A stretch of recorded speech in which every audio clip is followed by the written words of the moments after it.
С самого утра сотрудники Черноморэнерго готовятся выезжать с головного офиса в Гагрский район. Они загружают силовой трансформатор 10 мегаватт, который будет установлен в поселке Цандрипш. Часть поселка получает электроэнергию от подстанции, питающей также участок железной дороги.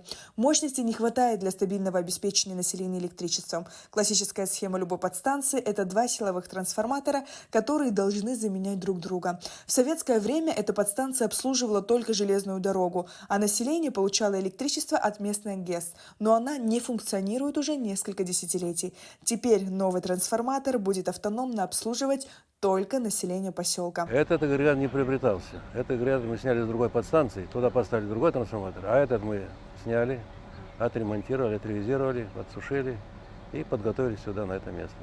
Объем работ большой. Помимо нашего силового трансформатора, здесь еще по этой подстанции должны будут смонтировать первичную схему, входящие туда и выключатель, и разъединитель, и измерительная аппаратура. В общем, полный комплект, объем работ. Когда введут в эксплуатацию? Вот этот вопрос пока я не могу сказать точно, но, наверное, буду стараться в ближайшее время вводить. Увеличение мощности позволит решить основные проблемы с энергоснабжением, и больше не придется обесточивать часть поселка каждый раз, когда проезжают поезда. Работы на подстанции Цандрипштяга ведутся за счет средств администрации Гагрского района, Черноморэнерго, а также АЖД.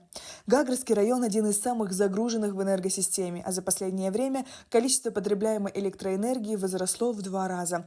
Здесь находятся 3 подстанции. Гагра-1 мощностью 50 мегаватт, Гагра-2 – 20 мегаватт и Гагра-3 – 26 мегаватт. Из-за роста нагрузки на подстанции Гагра-3 появились признаки неисправности одного из трансформаторов. И для того, чтобы эту неисправность определить, мы должны его отключить, поднять, слить масло, поднять активную часть и найти это место повреждения.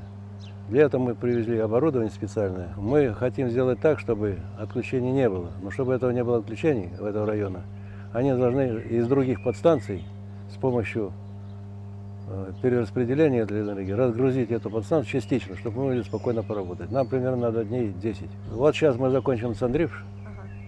После Цандрипш будем смотреть, как только они разгрузят эту подстанцию, разгрузят, тоже это есть проблема разгрузить ее. Дадут нам команду, мы приступим к ремонту. Черноморэнерго продолжает комплекс работ по установке новых трансформаторов, замене линий электропередачи, а в планах у предприятия заменить трансформатор на подстанции Гечрипш. Сария Кварацхеля, Тимур Кови, Энал Гвинджия, Абхазское телевидение.